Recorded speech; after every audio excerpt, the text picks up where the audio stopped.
Bonsoir à tous, bienvenue à la Bibliothèque Buffon pour ce jeudi de l'actualité consacré au thème de la ville que nous avons intitulé « Habiter la ville, peut-on concilier urbain et écologie ?»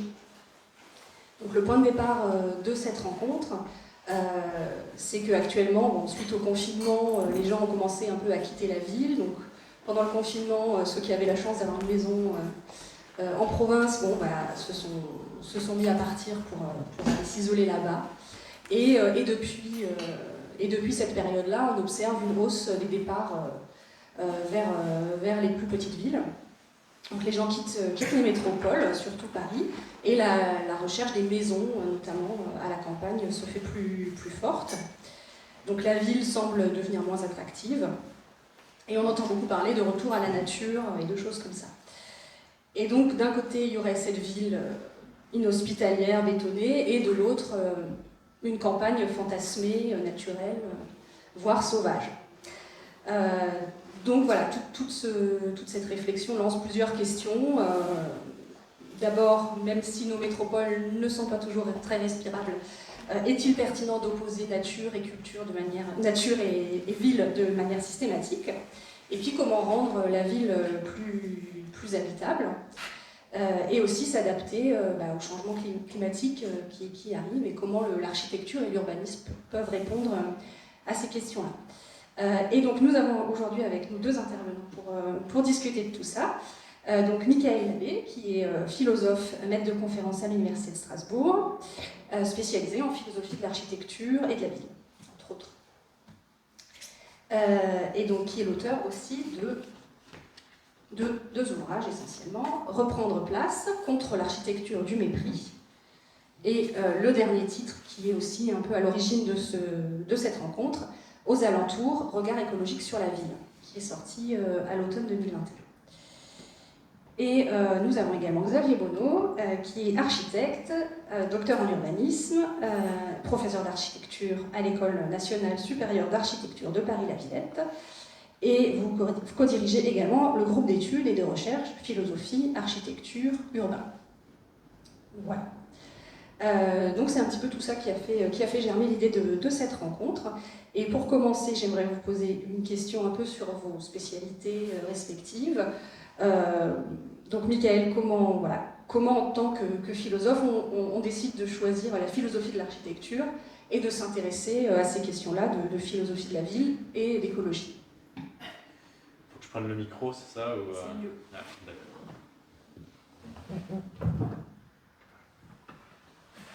d'accord. Merci beaucoup Colette, bonsoir à tous. Donc faut que je fasse la version courte, hein, je ne vais pas raconter, je ne vais pas m'auto-analyser comme ça sur le divan moi-même en tant que tel.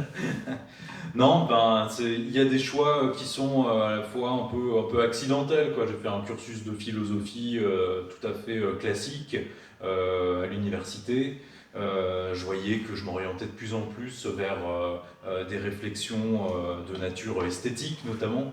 Moi j'enseigne l'esthétique à la faculté, et parallèlement du fait de rencontres, du fait d'amitié, etc. J'étais de plus en plus en contact avec des étudiants en architecture, avec le monde de l'architecture, et ils m'ont ouvert les yeux, familiarisé avec ce domaine-là. Et pendant assez longtemps, oui, j'ai une sorte d'intérêt parallèle un peu. J'avais le cursus officiel qui était les études de philosophie, et la passion off en quelque sorte, ou plus intime de l'architecture, dans laquelle je suis assez globalement autodidacte. C'est les autres qui m'ont enseigné des choses de ce point de vue-là, et qui se suivaient de manière un peu parallèle. Alors là, j'ai toujours cette anecdote. Donc je passais mes soirées avec des étudiants d'architecture qui comme on le dit, charrettaient ou faisaient des charrettes interminables, et me demandaient parfois des petits coups de main pour faire tenir les arbres qui sur les maquettes, etc. Mais comme j'y arrivais pas trop, ils m'envoyaient faire le café. Et donc c'est là que je suis tombé sur des livres de Le Corbusier, que j'avais exploré leur bibliothèque, etc. Et c'est, à un moment, certains professeurs, notamment des gens qui sont en lien avec le laboratoire que dirige Xavier, qui étaient des sortes de précurseurs dans ce domaine de recroisement de philosophie et architecture, et qui m'ont encouragé, qui m'ont dit bah vas-y, fais, travaille en philosophe sur l'architecture, c'est possible, c'est légitime, et c'est comme ça que c'est né, et qu'au fond j'ai pu allier ces deux approches. Eh ben merci. Et donc je pose un peu la même question à Xavier Bonneau, enfin un peu différemment. Je pense qu'on s'imagine assez bien peut-être ce que c'est que le travail d'architecte, qu'on connaît un peu moins le travail d'urbaniste. C'est probablement plus obscur pour la plupart des gens. Et ensuite, voilà, comment vous en êtes venu à vous spécialiser, ou en tout cas à vous interroger plus spécifiquement sur l'écologie et des questions comme ça. Oui, alors en fait j'ai une pratique vraiment architecturale en banlieue, donc je ne suis pas parisien, je m'excuse, j'habite à Fontenay-sous-Bois, c'est vers l'est, un peu par là. Et donc j'habite dans ce territoire de banlieue et j'ai mon agence là-bas. Et par contre j'ai fait un doctorat en urbanisme parce que, évidemment, l'architecture, c'est des bâtiments, des édifices, des objets, mais il y a toujours un contexte. Et ce contexte, il a une matière politique ou une matière historique. Et après mes études, j'avais besoin de comprendre les interactions qu'il y avait entre les bâtiments qu'on dessinait et puis la société qui les instaurait, qui les commandait, qui les programmait. Et donc c'est comme ça que j'en suis venu à faire ce doctorat d'urbanisme. Et après, la sensibilité écologique, c'est que dans ma génération, enfin voilà, on a vu les choses se dégrader et que moi j'ai toujours été sensible à ça. Et la sensibilité ou l'empathie à tout ce qui est, on pourrait dire, vivant, c'est vraiment, enfin, entre autres, pour parler tout de suite d'architecture, vous parliez de densité tout à l'heure. Moi, j'ai eu la chance de vivre le confinement. J'ai vécu une petite maison, ce qui s'appelle une maison de ville, si vous voulez, dans laquelle il y a une courette, vous voyez, mais c'est pas du tout la même chose que d'être enfermé au 5e étage, sans balcon, avec rien, parce que on peut sortir, on peut arroser, je sais pas quoi, de machin, on peut prendre l'air, et finalement, pour aller dans le sens de votre question, entre l'hyperdensité dont on a l'habitude à Paris, qui est très minérale et puis hors de prix, donc forcément petite dans les usages qu'on a, et puis après une sorte de ruralité profonde et fantasmée, il y a plein d'intermédiaires.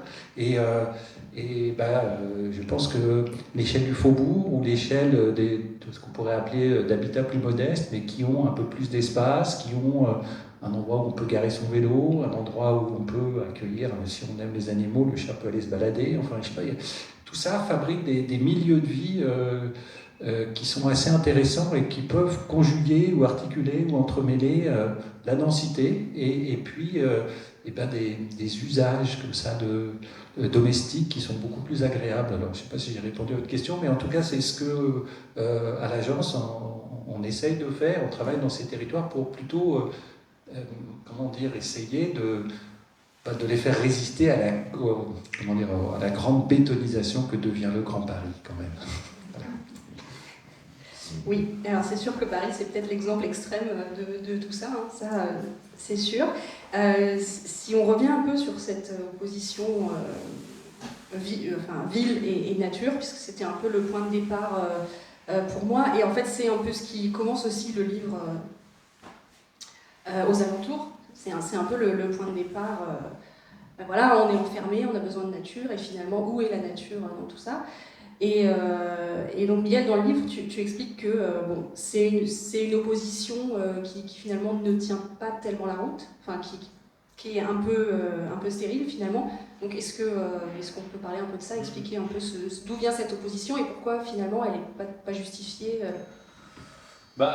Le point de départ, c'était vraiment cette expérience de confinement, tous ces discours parfois ahurissants sur le monde d'après, qui étaient d'une asymétrie sociale absolument extraordinaire entre une France qui était là pour servir une autre partie de la France qui, elle, s'imaginait tout réinventer, le chez-soi, le rapport à la nature, etc.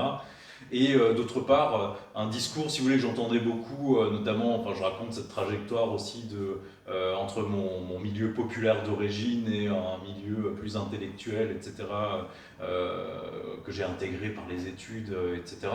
Et j'entendais beaucoup à la radio, de plus en plus un discours anti-urbain, ou un discours où la ville était plus du tout vue comme un lieu, je sais pas, d'émancipation, de liberté possible, d'aventure, etc.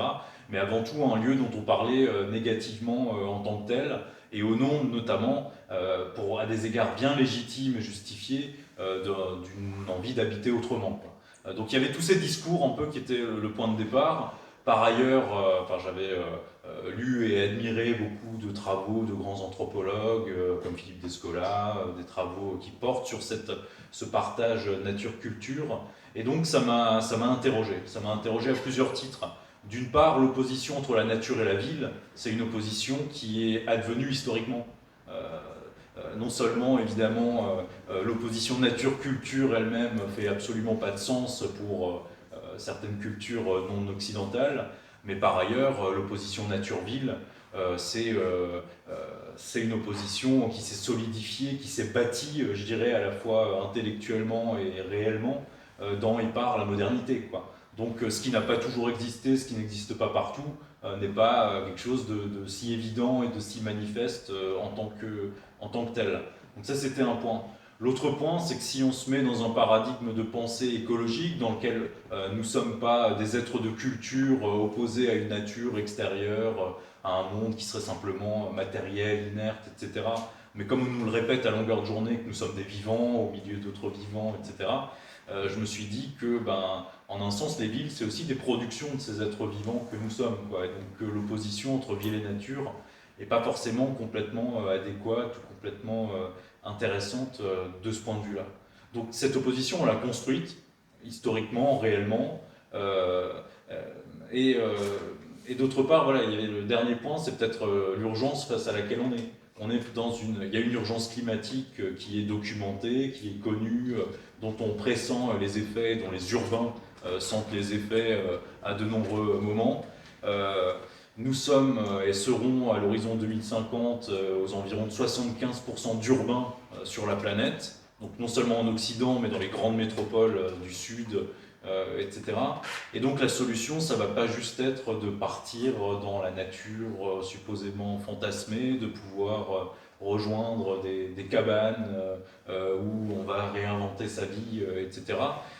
Dans le contexte qui est ce qu'on appelle l'Anthropocène, ce nouveau monde climatique dont on pourra parler, etc., les villes, aussi délétères soient-elles et aussi anti-écologiques qu'elles aient été bâties, et là-dessus, je ne suis pas du tout en train de... mon propos n'est pas d'idéaliser la ville, mon propos n'est pas de défendre le mode de vie urbain contre d'autres modes de vie, au contraire, ici. Mais la ville reste un lieu absolument indépassable si on veut ne serait-ce qu'atténuer un peu les effets de cette dégradation écologique, quoi. Donc c'était à la fois un petit agacement vis-à-vis du discours d'une certaine élite intellectuelle sur la ville, qui est une élite urbaine. Le discours sur la nature, il provient de l'élite urbaine, hein, ça a toujours été le cas. Le sauvage américain, c'est un fantasme romantique d'urbain. Enfin voilà. Donc il y avait ces usages-là, il y avait ce que j'entendais pendant le confinement, et puis il y avait l'idée qu'il faut partir de l'état de fait, quoi. Le monde, il est urbanisé.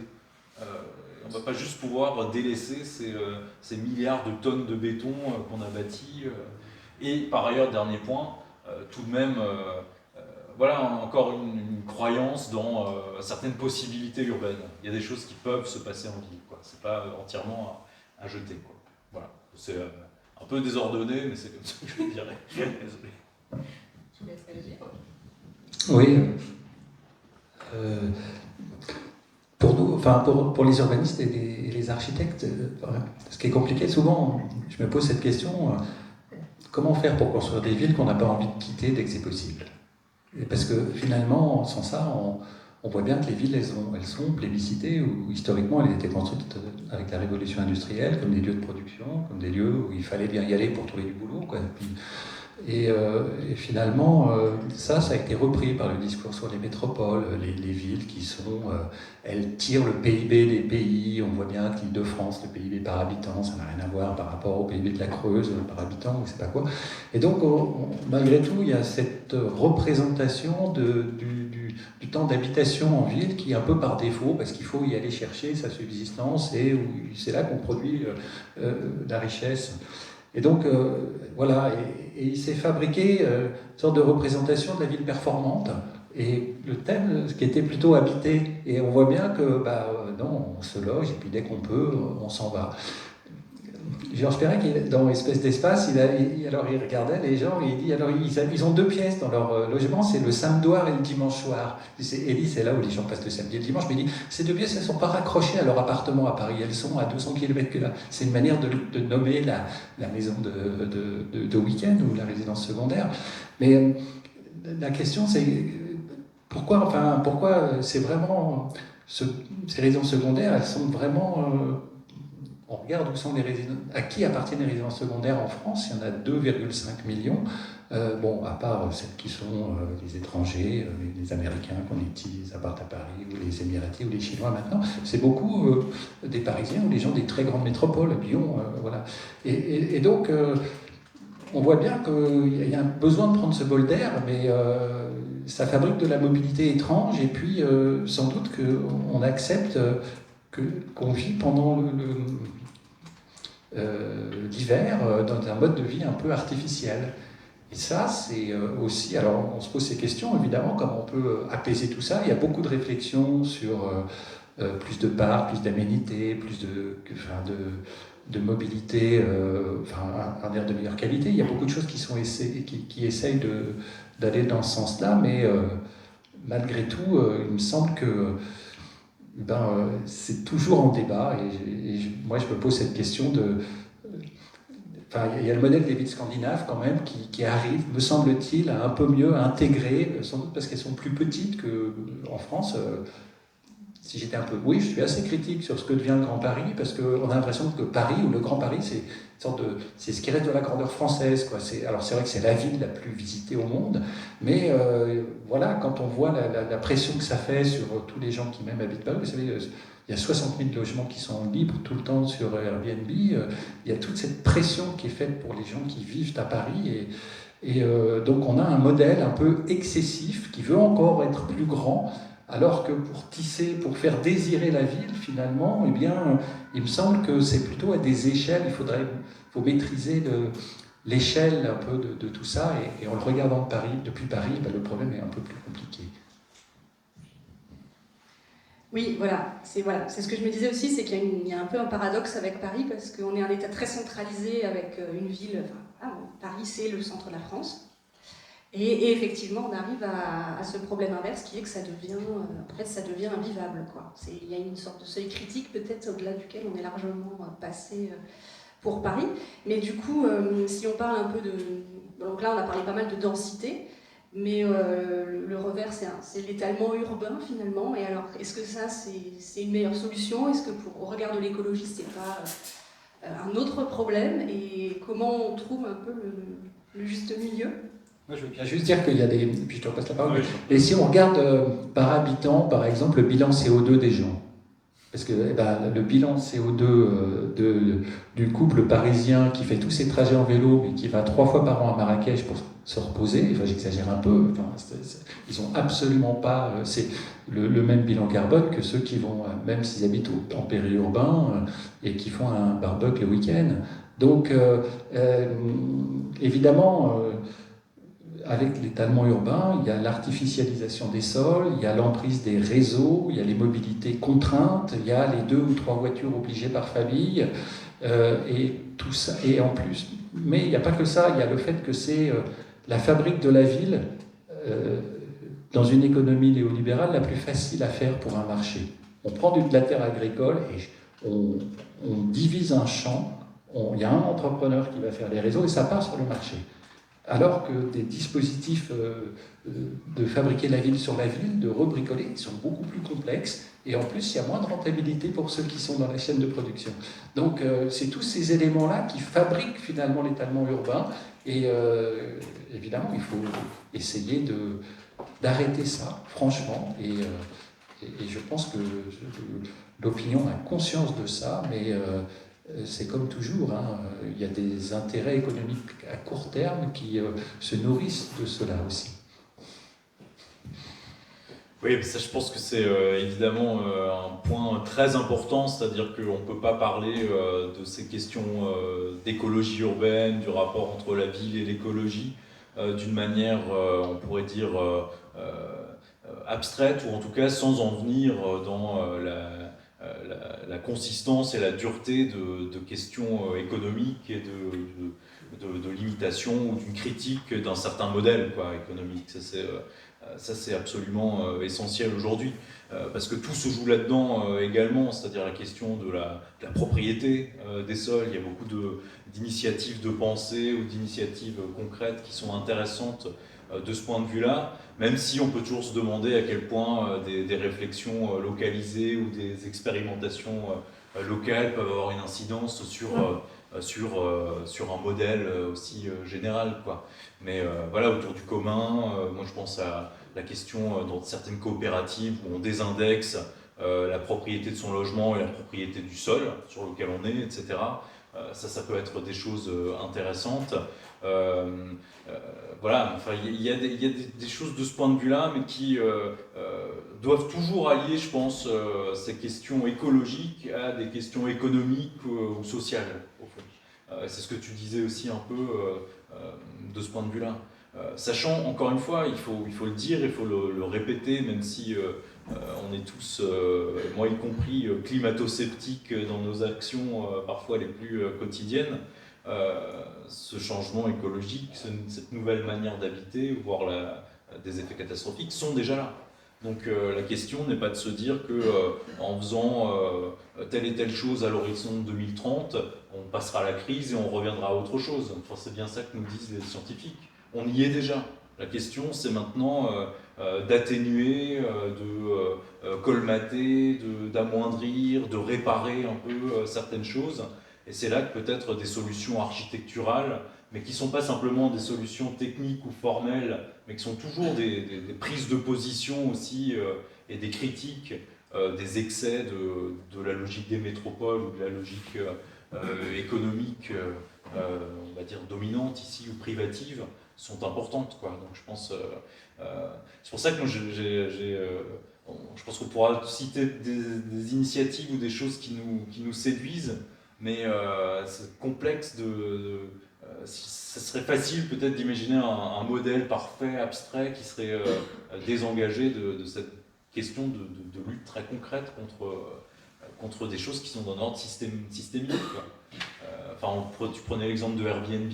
Moi, c'est toujours ça, vraiment, c'est des choses qui m'intéressent, parce qu'évidemment, c'est une plateforme c'est systémique, quoi, et c'est des acteurs dans la fabrique de la ville aujourd'hui qui sont beaucoup plus puissants que des municipalités, que des collectifs d'associations, etc. Mais il ne faut jamais oublier que avec ces effets systémiques-là, ça frappe dans le quotidien. Moi, dans Reprendre Place, je parle pas mal de cette sorte de privatisation, etc., de l'espace urbain dans ces métropoles-là. Mais et d'un coup, je me rends compte que dans mon immeuble, qui est un petit immeuble où on est 5-6 copropriétaires, eh ben, il y en a 2 qui veulent faire du Airbnb. Et là, ça commence, vous voyez. Enfin, comment ces choses-là frappent dans le local, quoi. Et ça, je trouve que c'est vraiment intéressant. Et là, voilà. Si on veut faire quelque chose, on regarde non seulement son règlement de copropriété, on va voir le règlement de la municipalité, on va rentrer dans tout un tas de médiations qui rendent la chose très complexe, quoi. Très très complexe. Donc c'est ça, c'est ce jeu d'échelle dont tu parlais, je trouve qu'il est vraiment à la fois la chose passionnante et la difficulté, c'est-à-dire où est-ce qu'on a prise sur des choses aussi massives que le changement climatique, quoi. Je pense que c'est déjà voilà, à l'échelle à laquelle on peut le prendre, quoi, localement, là où on est, là où on habite, qu'on peut essayer de faire des choses sans illusion peut-être sur la toute-puissance des effets qu'on peut avoir, quoi. Voilà. Oui, c'est que pour pas dresser uniquement un portrait un peu négatif ou achard, bon, il y a évidemment, si on regarde des indicateurs, si on regarde l'augmentation de l'inégalité, il y a plein de choses qui posent un peu de problème, mais la capacité à initier quelques projets ou à anticiper de l'espèce humaine peut permettre d'aller dans le bon sens. Et c'est vrai que la prévision sur le réchauffement, puisqu'on va vers un climat où on va avoir un nombre de jours à 45 degrés plus important en Île-de-France, là, il faudrait... Alors ça commence, il y a des discussions. Je disais que dans Paris, il y a des réflexions sur le bien fondé. Alors on invente les forêts urbaines qui sont alors surplantées, un peu des images, c'est écologiquement des microcosmes sur lesquels on communique peut-être beaucoup, mais en tout cas entre la désartificialisation des sols, planter beaucoup, amener de l'ombre, essayer de faire relier des zones de parc pour fabriquer des courants d'air plus frais entre les choses. Enfin, il y a toute une intelligence d'ingénierie environnementale qui vient dans les compétences urbaines et qui est assez intéressante. Et tout ça, alors on le fait par nécessité, mais ça me semble toujours plus intéressant de rafraîchir l'air de la ville ou l'air des parcs, ou de fabriquer des aménités gratuites pour tout le monde, plutôt que ceux qui peuvent se le payer achètent des climatiseurs, parce que vous le savez, quand on passe sur les trottoirs et que le coiffeur a acheté un climatiseur, vous voyez bien qu'il vous chauffe le bas des jambes quand on passe devant, et que le climatiseur, c'est vraiment renvoyer l'air chaud dehors. Et donc il ne faut pas fonctionner comme ça, qui est une logique un peu de fabriquer une bulle de bien-être autour de soi, mais peut-être qu'on serait d'accord sur dire que la ville, c'est aussi un espace public, un commun partagé, et que on peut avoir un soin d'un certain nombre d'espaces dans lesquels on se sent accueilli pour ça. Mais à Paris, on a un peu du mal à critiquer les stades climatisés de la future Coupe du Monde, alors qu'on a quand même sûrement pris un café sur une terrasse chauffée. Donc vous voyez, il faut accepter notre propre paradoxe aussi, qui est que ça, moi, ça me fait bondir parce que, en tant qu'architecte, quand on dépose un permis de construire, il faut qu'on fasse une simulation thermique et puis il faut qu'on dépense. Enfin, voilà, c'est très rigoureux sur le plan comment dire, l'isolation thermique des bâtiments. Et puis, quand on se promène dans les villes, je sais pas, mais là, ils chauffent nous, on doit tout isoler pour lutter contre la moindre fuite d'air chaud. Et là, on voit les grille-pains qui chauffent l'air du trottoir. Et je me dis, waouh, quand même, comment ça se fait qu'il y ait cette sorte de dissonance cognitive entre ce qu'on fait, quoi, où il faut arrêter l'eau, ou pouvoir prendre une douche froide par ailleurs. Et puis là, c'est open bar avec le chauffage des trottoirs. Alors bon, ceci dit, il y a des moratoires là-dessus. C'est juste que le Covid a fait que c'était un peu compliqué parce que, vous savez bien, les cafetiers, tout ça, ils n'ont pas fait l'année qu'ils pensaient faire en 2020 et 2021. Et puis qu'en plus, l'alternative à la fraîcheur, c'est qu'on pose un petit plaid polaire et que les gens puissent se mettre dedans, comme c'est dans de nombreux pays. Mais ça, avec le corona, enfin voilà, vous voyez, ça se complique, quoi. C'est ça qui est un peu triste aussi, c'est que l'habitabilité de la planète, comme on dit, pour nous architectes, c'est un grand sujet parce que ça se détricote, ça devient un peu plus compliqué. Et donc, moi, je pense qu'il y a un gros chantier architectural, c'est de réparer et de travailler sur conforter cette habitabilité qui a tendance à se dégrader plutôt que faire la énième tour tout en verre. De toute manière, avec le télétravail, la tour tout en verre, elle sera occupée, comment dire, à peine un jour par semaine. Donc, c'est vraiment pas très utile, me semble-t-il. Oui, alors on peut peut-être continuer un peu sur ces questions cet aspect assez social qui est présent dans les deux livres de Miguel Labbé. Et voilà, on a parlé un peu là déjà de plusieurs de ces choses-là. Et on voit bien dans ce que vous dites que l'aspect économique prend souvent le pas sur des décisions qui seraient peut-être raisonnables. Voilà, la terrasse chauffée, bon, forcément c'est pour pouvoir faire de l'argent et remplir les caisses, même si on sait tous que c'est complètement absurde. Et voilà, donc je trouve ce lien toujours intéressant avec le social. Et vous l'avez dit, c'est finalement assez indispensable dans la manière de repenser la ville. Et aussi pour que tout le monde y ait une place, qu'effectivement il ne reste pas seulement les riches qui sont bien contents d'avoir leur maison de campagne, et puis ceux qui n'ont de toute façon pas le choix d'aller ailleurs parce que c'est là qu'ils travaillent, quoi. Donc est-ce qu'on peut parler un petit peu de ça et du coup poser la question un peu plus largement. On a parlé des touristes aussi, mais finalement comment cette ville elle est pensée, parce que bon, là on a un urbaniste, mais ceux qui vraiment décident de ces gros changements sur les villes, comment elle est pensée, pour qui elle est pensée, pour qui elle devrait être pensée, avec qui elle devrait peut-être être pensée.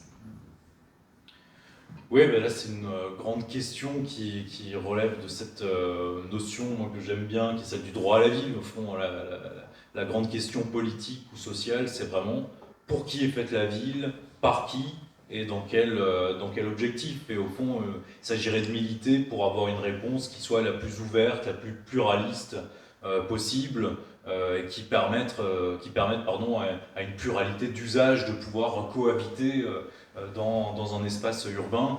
Ce qui ne veut pas dire qu'il n'y aura pas de tensions, de conflits, de problèmes, etc. Mais en tout cas, on voit que dans la logique qu'on appelle métropolitaine, il y a quand même des options qui ont été prises, notamment des villes qui sont faites par et pour attirer ce qu'on appelle, ou ce qu'on a appelé de manière un peu horrible, les classes créatives. Donc on a un modèle où la ville, elle est faite d'abord et avant tout pour, on pourrait dire, des hommes actifs, mobiles, etc., diplômés, avec un certain type de profil socio-culturel. On se pose la question évidemment de la place des femmes, de la place des enfants, parce que nos villes sont encore des espaces habitables pour les enfants à échelle d'enfants, pour des gens qui ont des rythmes différents, comme les personnes âgées, etc. Enfin voilà, il faudrait vraiment essayer d'avoir une logique qui est moins restreinte et moins privative, là où très clairement la ville est une ville. C'est des lieux qui sont avant tout dédiés, on pourrait dire, à des activités, à cette double question qui est le pouvoir et l'argent, en fait. Et ça peut se comprendre historiquement. Je ne suis pas en train de militer pour il y a des villes où il n'y aurait plus d'économie. Ça serait de toute façon complètement stupide de ce point de vue-là.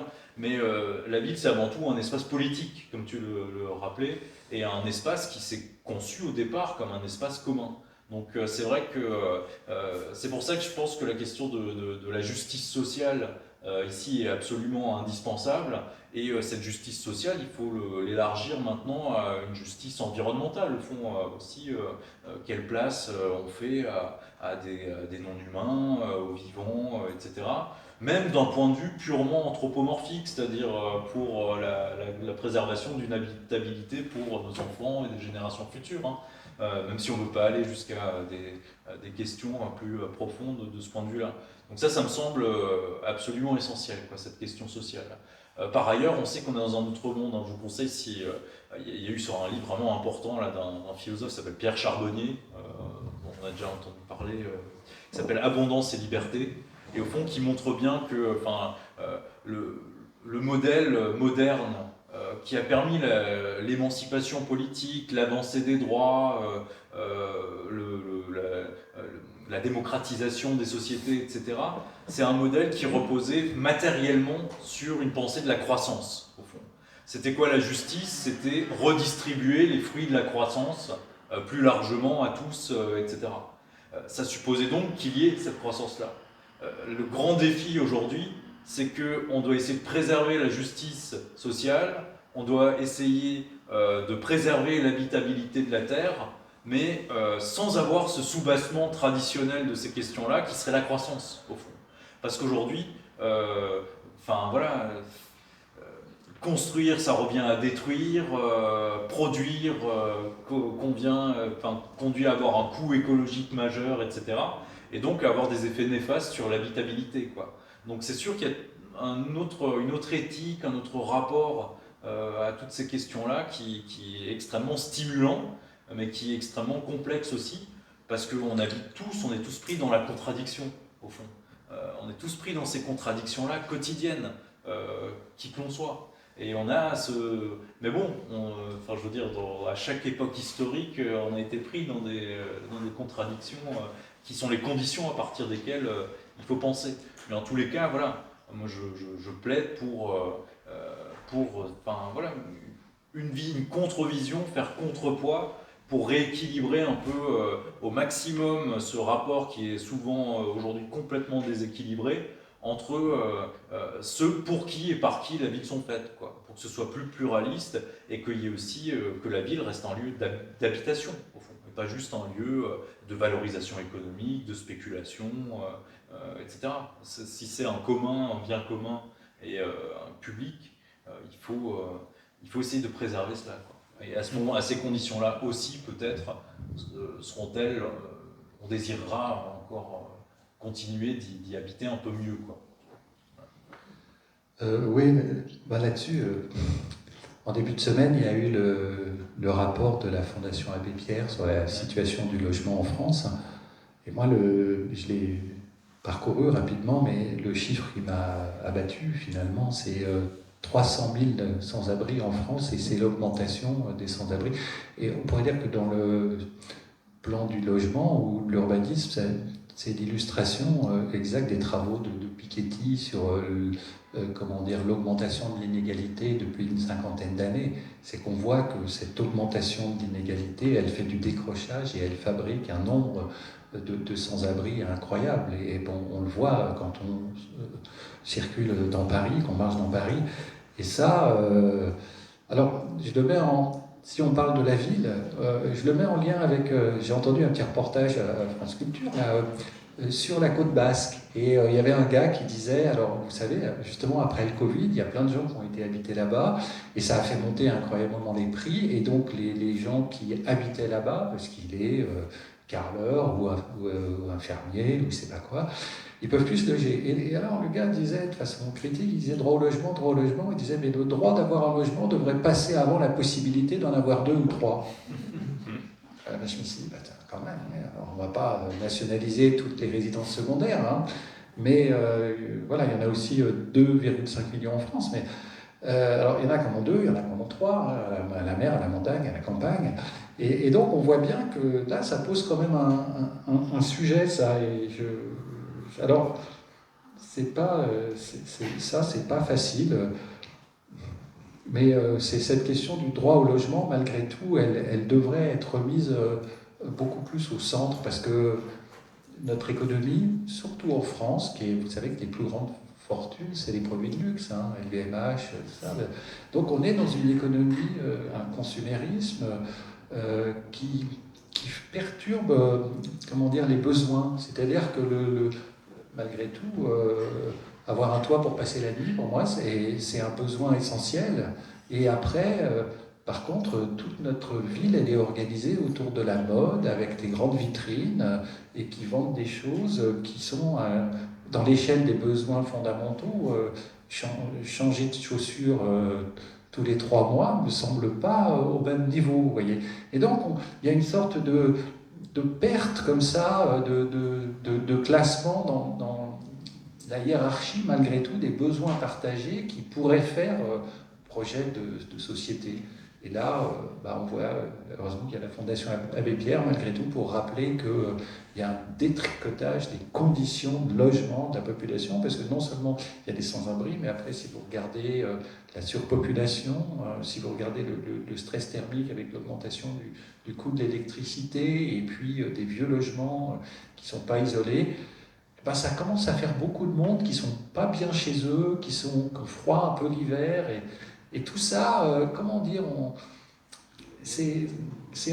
comment dire, on est dans une position d'une société dure où chacun doit endurer ça comme ça, alors qu'il y a par ailleurs, si c'est une question économique, quand même pas mal d'argent qui pourrait être remis là-dedans.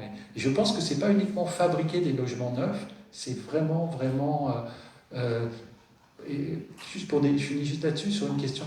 Casser la structure d'un bâtiment en termes d'énergie grise, c'est en reprendre pour. Enfin, la structure, les fondations, tout ça, c'est beaucoup d'énergie grise embarquée. Donc il faut plutôt essayer de garder au maximum les structures du bâtiment et les réhabiliter, changer leur peau et évidemment changer les usages s'il faut le faire, les distributions. Mais et on voit bien que ça fait des choses plus contextuelles et je pense qu'il y a beaucoup de chantiers à faire là-dessus. Oui, si je peux juste réagir, ouais, parce que c'est vrai qu'il y a ce point commun, c'est-à-dire on peut se repenser comme étant tous des habitants, quoi. On a tous à habiter quelque part, quel que soit notre profil en fait, quel que soit notre profil d'âge, évidemment, de profession, d'origine, etc. Et je rejoins ce que tu disais sur les gens qui peuvent plus se loger. J'ai des exemples des gens qui me disaient ça dans des pauvres villages des Vosges qui n'arrivaient même plus à racheter, à accéder à la propriété dans leur propre village. Donc ça, c'est évidemment tout à fait important, quoi. Et ce que tu dis autour des besoins, je pense que ça, c'est vraiment un des modèles ou un des axes autour desquels on peut essayer de repenser des aménagements urbains. La ville, c'est un lieu d'habitation, un lieu d'usage partagé, et pas avant tout peut-être, ou avant que d'être une marchandise, etc. Et cette question des besoins, elle est fondamentale. La ville s'organise des grandes fonctions. Manger, vous voyez, qu'est-ce qui est produit, qu'est-ce qui entre dans la ville, qu'est-ce qui en sort, etc. Et il y a des types de programmes, enfin, moi ça m'obsède un peu cette question-là, mais les cantines par exemple, les cantines c'est des programmes urbains aujourd'hui et architecturaux absolument fondamentaux. Je vois autour de chez moi, enfin, on donne ça à des mastodontes privés comme la Sodexo qui en plus font du gaspillage, des choses pas bonnes, etc. Mais dans le même quartier, il y a deux, trois écoles, il y a un des plus grands hôpitaux il y a un grand hôpital de la ville, et là on sait bien que enfin, c'est essentiel pour un corps en convalescence, ce qu'il va manger, etc. Il y a des gens qui travaillent dans des administrations, dans des entreprises. On pourrait mettre des unités de cuisine où on a aussi cette question sociale de gens qui vont faire un métier qui a un sens, ils vont trouver une utilité à nourrir les enfants, les malades, à cuisiner, plutôt que juste réchauffer des choses qui sont on l'a appris là, notamment à Strasbourg, cuisiner 3 jours avant puis réchauffer, quoi. Donc il y a ces choses-là, quoi. Il y a la circulation, il y a manger, il y a travailler, il y a ces grandes fonctions, pas au sens du zonage fonctionnaliste où on va les séparer, mais où on va retisser ce gros organisme qu'est la ville, ce métabolisme qui ingère des choses, qui les rejette au titre de déchets, qui a des liens avec les autres territoires, parce qu'évidemment, on ne pourra pas produire en ville tout ce dont on a besoin, c'est pas possible, mais il y a des pactes à nouer avec ces territoires autrement qu'en qu'en les happant comme ça pour en extraire ce dont on a besoin, quoi. Donc cette question de repenser la ville autour de besoins essentiels, fondamentaux, me semble être une sorte de manière de faire les choses de façon plus sobre, quoi, de ce point de vue-là, quoi, en se concentrant là-dessus. D'accord, j'ai vu cette semaine qu'on a reçu un mail de la ville, puisque la bibliothèque dépend de la ville de Paris, nous parlant du nouveau plan local d'urbanisme, qui est en cours de rédaction. Et voilà, je me demandais un peu... Donc on était aussi appelé éventuellement à donner notre avis. Alors je suis allée voir sur le site, j'ai pas réussi, mais j'ai pas réussi à voir comment ça marchait, donc il y avait peut-être un souci. Mais je me demandais un petit peu comment ça marche un plan d'urbanisme comme ça. Qu'est-ce qu'on met vraiment dedans? Et là, en ce moment, qu'est-ce qu'il faudrait mettre pour répondre à ces questions-là? Ça dépend de la taille des communes, déjà, parce que le problème, c'est même qu'avec les intercommunalités, je vois quand on dépose des permis de construire, plutôt dans l'Est, là, alors maintenant, c'est passé dans les intercos, on reçoit des documents comme ça, on peut même plus prendre rendez-vous avec un instructeur pour essayer de discuter sur les choses. Les plans locaux d'urbanisme, c'est des documents énormes où tout est thématisé, qui racontent, il y a beaucoup d'expertise, surtout à la ville de Paris, il y a beaucoup de réflexions sur les questions urbaines.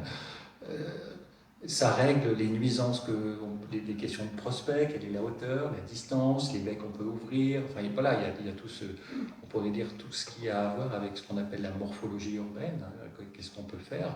Mais évidemment, ce qui est important, c'est aussi si ça peut donner naissance à du débat, mais du débat sur certains enjeux. Et voilà, avec Airbnb, il y avait quand même cette question la question du surtourisme, par exemple. Il me semble que c'est un sujet autour de Paris, parce que ça avait commencé à Barcelone, après à Venise, évidemment, et à Paris. C'est bien d'être la première destination touristique au monde. Vous voyez, quand on le présente comme ça, on ne voit pas les effets que ça peut avoir. Les effets, c'est que c'est le kit de week-end 3 jours à Paris, dont on vient en avion. Vous voyez, donc après, ça, voilà, avec les pressions qui étaient faites pour faire un RER direct pour aller à Roissy, alors que la ligne B, elle est saturée, puis qu'elle dessert tous les quartiers plutôt populaires. Et puis, alors, après, vous savez, il y a eu ces discussions à Paris sur les zones qui devaient être ouvertes pour qu'on puisse y travailler le dimanche, parce que, et bien sûr, c'était les zones touristiques, c'était pas le petit marché du coin qui n'a jamais posé de problème à mettre ses étals le dimanche matin. C'était plutôt parce que sur le kit 3 jours, il faut pouvoir y travailler, aller y consommer avant de reprendre l'avion. Et donc on voit qu'à travers cet engouement, on pourrait dire, pour la ville première destination touristique, il y a plein d'effets. Il y a de plus en plus de gens qui vont travailler dans des secteurs dans lesquels il va être dans leur contrat de travail, le fait que le dimanche ça va être un jour comme un autre, vous voyez. Et ben, on voit qu'il y a des transformations là-dessus. Et finalement, ça vient de l'attrait de la ville, mais d'une ville finalement. Alors c'est intéressant parce que si on va complètement là-dedans, on passe de l'âge des métropoles avec les classes créatives, avec une ville offshore, on pourrait dire, qui est une plateforme à fabriquer de la richesse pour des gens qui viennent de très loin et qui viennent profiter d'un landscape, d'un paysage urbain, vous voyez, qui vont déambuler pour avoir leur selfie devant les grands monuments.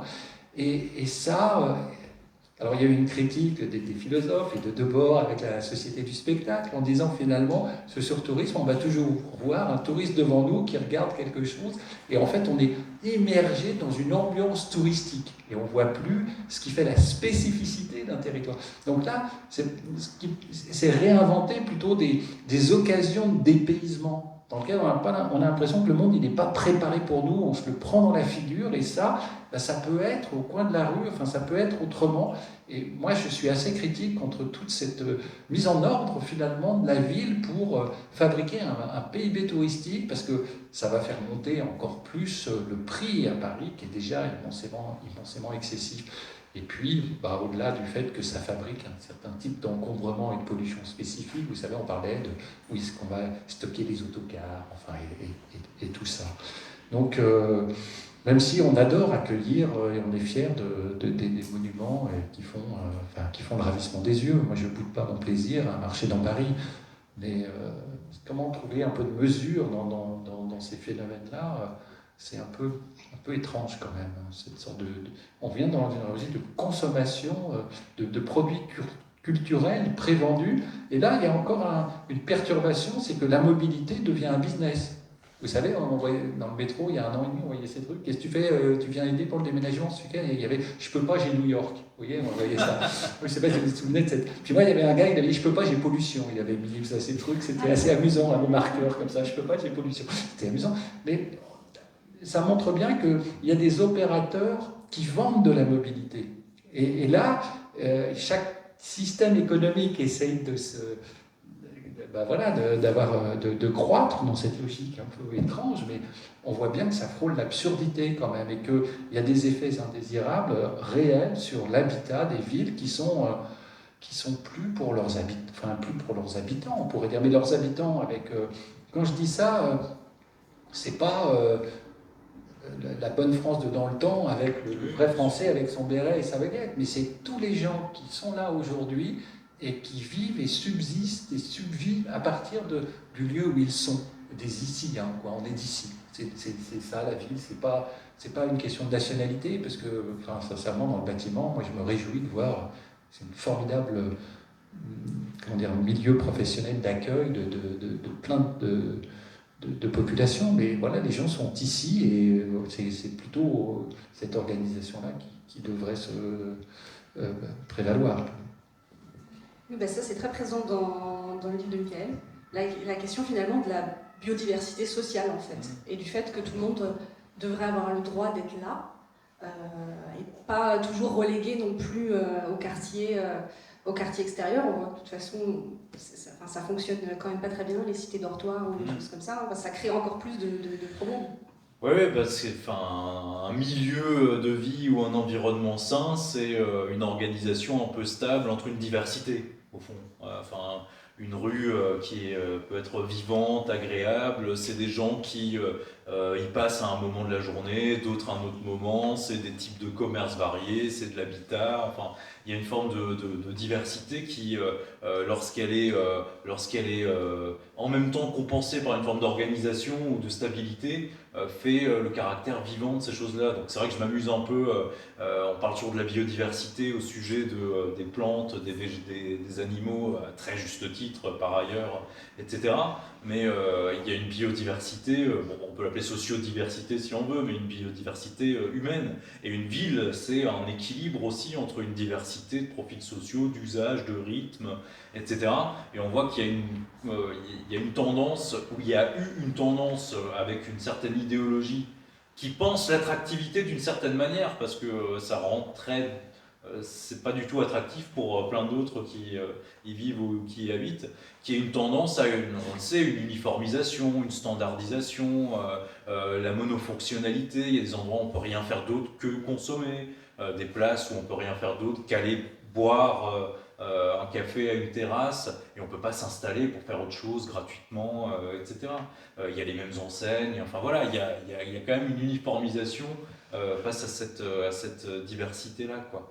Et oui, c'est une question de mesure, hein. Je veux dire, à Strasbourg, par exemple, tout comme à Paris, le tourisme fait partie de l'identité de ma ville. Je veux dire, ça a toujours été à la fois un lieu de passage et un lieu de tourisme. Et il y a eu de grosses crispations, de gros débats au moment du marché de Noël, par exemple, parce qu'on a vu Strasbourg menacé par ce qu'on appelle le surtourisme. Donc la question, c'est pas le tourisme, c'est une logique économique qui va dans l'excès, au fond, et avec des décisions, notamment municipales, qui pouvaient être contestées, quoi, de ce point de vue-là. Mais personne n'a jamais voulu annuler le marché de Noël ou quoi que ce soit, quoi. Enfin, c'est pas... Et on le voit bien quand on étudie précisément les cas de Barcelone, de Venise, que ce qu'on appelle la tourismophobie, qui devient... dans ces villes-là, il y a des manifestations, il y a des pancartes, etc., n'est pas d'ordre de la xénophobie. Enfin, ça n'a rien à voir avec l'assimilation du touriste à l'étranger, etc. C'est face à un sentiment de dépossession de ces lieux-là. Je vois bien, pendant le mois du marché de Noël, à certaines périodes, je n'allais plus au centre-ville. C'était impossible. Je me sentais dépossédé de cette partie-là de ma ville qui était à ce moment-là confisquée et réservée à un certain type d'usage. Et d'autre part, pour la santé des villes, ça c'est aussi quelque chose qui est très documenté. Les villes qui subissent un phénomène, par exemple comme le surtourisme, perdent des habitants. Ça c'est vraiment un rapport qui est mécanique. Et à ce moment-là, on peut s'inspirer d'exemples comme Venise ou Barcelone, où les municipalités, les associations se sont rendues compte qu'il y avait vraiment un péril, un véritable péril urbain de ce point de vue-là, et qui ont cherché à faire des choses. À Venise, c'est un péril parfois même matériel, c'est-à-dire ces gros paquebots qui charrient des tonnes d'eau, ça sapait les fondations de la ville, quoi. C'était en tapant contre les immeubles, etc. À Barcelone, il y a eu une mairie qui a été courageuse et qui a milité pour un certain droit à la ville, qui a dit il faut que ça reste un lieu d'habitation. Donc voilà, ça c'est un exemple, encore une fois, où on peut chercher à ramener ça à une mesure ou à une sobriété. C'est pas du tout, vous voyez, je milite pas pour une sorte d'excès de ce point de vue-là, mais ramener un équilibre dans la balance, ramener par exemple ce qui fait partie de l'identité d'une ville qui est le tourisme, le fait qu'il y ait des gens de passage, c'est bien aussi, et ça fait partie de l'identité de la ville, à plus d'équilibre, que au fond ça ne tente pas à avoir des effets qui cumulativement ensuite deviennent et là-dessus, c'est compliqué, il y a des plateformes énormes, il y a des intérêts en jeu, il y a des réglementations qui peuvent empêcher la chose, mais il y a quand même des leviers juridiques, municipaux, d'encadrement, où on peut avoir une reprise démocratique de ces choses-là, quoi, qui sont pas... Vous n'allez pas interdire Airbnb, mais vous allez pouvoir faire des choses, limiter le nombre de nuitées par propriétaire, le nombre dans certaines zones, etc. Enfin, ça c'est intéressant. Et puis à Strasbourg, je finis juste là-dessus, on voyait bien la logique, quoi, parce que ça allait en même temps avec des arrêtés mendicité. Et ça, c'était dégueulasse, quoi. Au même moment du marché de Noël, il y avait un arrêté anti-mendicité. Et donc on chassait des gens qui sont toute l'année dans ces rues-là, de ces endroits-là, parce qu'il ne fallait pas les voir, on ne veut pas les voir, etc. Vous voyez, à ce moment-là, il y a quelque chose qui se cristallise qui est atroce, quoi. Et là, on voit bien le deux poids, deux mesures dans pour qui et par qui est faite la ville, quoi. Ce que tu disais, voilà, même si j'ai pas de logement, je suis un habitant de la ville, au même titre que les autres. C'est pas... Donc ça, voilà. Parce que juste là-dessus, puisqu'on parle un peu de cette question, il y a une gratuité de la promenade en ville qui est une richesse incroyable. C'est pas un parc d'attractions où il va falloir payer parce qu'on va donner cette rue-là entre telle heure et telle heure aux touristes. Enfin, vous voyez, les villes... c'est des pétrifications de moments de culture ou de moments d'histoire. Donc il y a un sens finalement entre ce que se raconte une société, son organisation politique, économique et sa forme, sa morphologie. Alors à vouloir décoller ça pour en faire des signes culturels chics à consommer, c'est une violence pour ses habitants, parce qu'on les dépossède finalement de ce qui est leur vêtement commun, qui est la ville. Et ça, c'est une violence symbolique, je trouve, assez désagréable, parce que malgré tout, surtout ici, le fait de pouvoir gratuitement, un jour de printemps, aller traverser le jardin des plantes, mais c'est un bonheur incroyable, parce que, vous voyez, et tout ça, c'est gratuit. Enfin, c'est gratuit, enfin, c'est une construction culturelle et économique, et puis du jardinage, c'est partagé, mais en tout cas, c'est offert avec comment dire, ce fait d'habiter en ville. Et cette valeur-là des communs, ou cette valeur de la gratuité me semble vraiment à opposer à la valeur de vouloir chercher quel profit on pourrait faire sur chaque mètre carré qui ne serait pas encore rentré dans la logique du marché. Et ça, parce que c'est quoi le plaisir d'un habitant? Enfin, chacun aime bien un coin, on voit plus le coucher de soleil. Moi, je trouve qu'on devrait faire des lieux en ville, selon la place de l'équinoxe, la place de je sais pas quoi, enfin, de ma génération, quand Beaubourg s'est construit, enfin, c'était gratuit de monter sur l'échafaudage pour aller voir le coucher de soleil. Il y avait un lieu où on voyait les choses, où on retrouvait, on parlait un peu de nature, on retrouvait un temps, une sorte de chronologie de son existence qui nous permettait de sortir un peu de la ville, aller voir couler le fleuve, aller oublier l'environnement bruyant ou son quotidien, en allant se mettre sous un arbre, enfin plein de choses comme ça. Donc moi je pense qu'il faut vraiment les remettre au centre de la... Enfin, c'est les services gratuits qu'apporte la ville. C'est comme, vous savez, les fontaines où on peut avoir de l'eau. C'est quand même pas rien, voilà, qu'on puisse se désaltérer gratuitement avec ces fontaines. C'est mieux que d'aller à un cafetier qui va... non, je ne sers pas à boire. Donc, et tous ces... Je pense que, alors, c'est pas un PLU dont je parle, mais malgré tout, c'est des petits gestes comme ça qui remettent ces besoins fondamentaux et dans lesquels, moi, je pense que d'avoir un accès à la nature que chacun va bricoler à sa manière, ça peut être d'aller à un endroit où on va entendre des oiseaux, ou ça peut être un endroit où on entend l'eau couler, enfin chacun. Mais ça me semblerait, ces aménités-là, qui pourraient être un plus pour faire descendre un peu le stress urbain. Ça me fait penser à la Cour des miracles, dont Michael parle dans son livre, qui est en fait une sorte de terrain vague, de friche, où il n'y a rien, mais où en fait les habitants, chacun à leur manière, se sont appropriés l'endroit pour aller faire ce qu'ils ont envie de faire, je ne sais plus, promener le chien, jouer au foot ou je ne sais pas quoi. Et tu dis que finalement, il ne faut pas que cet espace soit pris en charge par des architectes, pour dire « Ah, mais il y a un espace vide, on va en faire quelque chose, c'est déjà quelque chose ». Et voilà, du coup j'ai un peu une question sur le rôle de l'architecte. C'est vrai que l'architecte est censé construire, etc. Mais dans quelle mesure parfois il vaut mieux en faire moins, en faire le moins possible, laisser les choses être utilisées comme les gens le veulent. Et dans ce sens-là, je veux dire, l'architecte d'un côté c'est un créateur, mais de l'autre, est-ce qu'il n'a pas un rôle politique un peu fort pour parfois dire non, je ne vais pas aller dans ce sens-là. Je veux dire juste une chose là-dessus, c'est vrai que je me pose souvent ces questions. Est-ce que je ne vous ai pas raconté un discours très conservateur finalement ? Et finalement,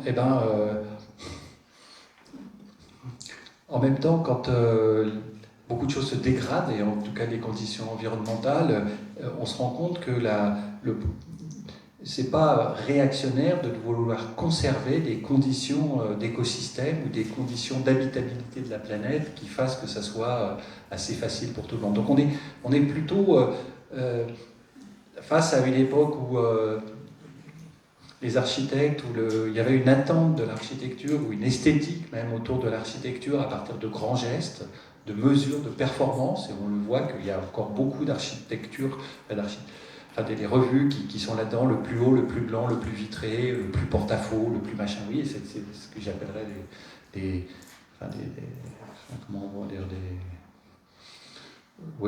des succès un peu étranges. Et il faut plutôt proposer une architecture qui peut paraître plus modeste, mais qui soit plutôt du côté des habitants. Et on n'a pas, je crois que nous, on a quand même en responsabilité, moi c'est ce qu'on partage avec les étudiants ou les doctorants,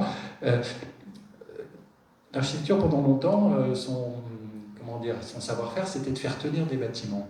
Mais on sait bien, avec l'anthropocène dont tu parlais, notre responsabilité, c'est peut-être de maintenir, de faire tenir les écosystèmes, de ne pas être plus nuisible. Et on est responsabilité de continuer de faire que ce qu'on va construire, eh ben ça va, voilà, on est en responsabilité de faire tenir les écosystèmes et pas uniquement des bâtiments. Et ça change un peu, et c'est un programme passionnant, mais sans doute que ça se voit moins, on pourrait dire, parce que c'est des circuits, des métabolismes, des échanges qui sont un peu invisibles, mais comment dire, il y a une fatigue du survisible en architecture, du coup, et surtout en France, où l'enseignement d'architecture a été tiré par les beaux-arts et qu'on a fait un système des beaux-arts, alors qu'il y a d'autres pays où c'est des écoles polytechniques, où c'est autre chose, et on n'est pas obsédé par la belle forme ou l'académie comme ça, ou le raffinement.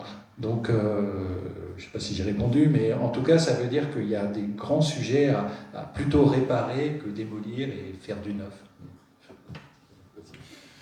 Oui, mais ça, il y aurait beaucoup de choses à dire, hein. Moi, je défends une conception de l'architecture qui est une conception avant tout éthique et sociale et qui a à prendre en charge cette vie ordinaire, à la fois sociale et de nos environnements, de nos écosystèmes, etc.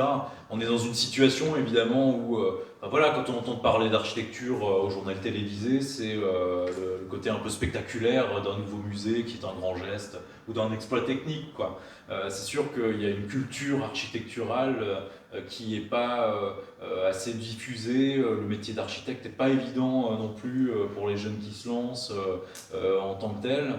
Et pourtant, on a tout ça à habiter, quoi. Et pourtant, c'est quelque chose qui contribue à notre condition commune de manière extrêmement importante. Aujourd'hui, on est dans des espaces qui sont sursaturés. Enfin, vous imaginez la lourdeur de tout ce qu'on a construit, quoi, tout ce qu'on a mis sur la croûte terrestre, matériellement, tout ce qu'on a enfoui, tout ce qu'on rejette, c'est énorme, quoi. Et on voit bien que chez parce que si toutes ces écrits-là, c'est par amour de l'architecture, hein, que je le fais vraiment.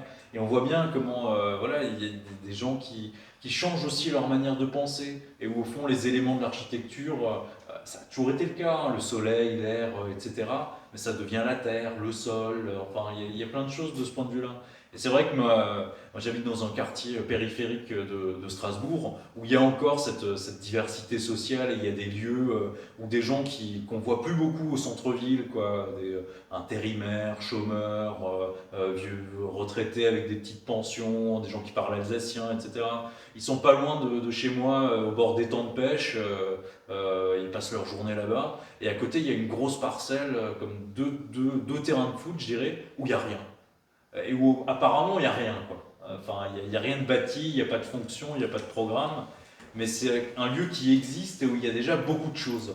Il y a des usages, il y a une biodiversité, il y a je sais pas, des hérons qui sont réinstallés par là, enfin, il y a plein d'usages animaux, végétaux, et des gens qui viennent jouer avec leurs enfants, qui viennent promener leurs chiens. Et cette espèce de... Vous voyez, c'est le contraire d'espace monofonctionnel, où on peut faire qu'un seul type de choses. Là, il n'y a rien qui est prescrit. On ne vous dit pas ce qui est possible. Et il y a tout un tas d'usages très modestes et ordinaires qui s'inventent.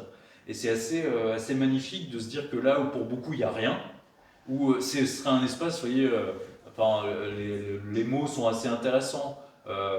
Dents creuses, friche. Enfin, vous voyez, c'est que des mots qui sont un peu négatifs, comme si c'était des lieux qui étaient en attente qu'on en fasse quelque chose.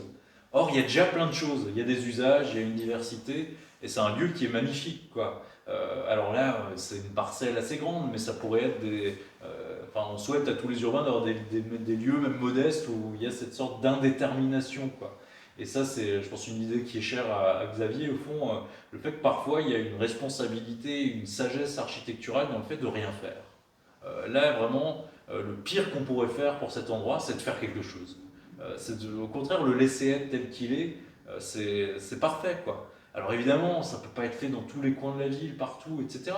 Mais c'est une sorte de respiration qui est très intéressante, quoi. Et là, je pense qu'on est tout un groupe d'habitants qui se battraient bec et ongle s'il y avait le moindre projet qui voulait s'installer là.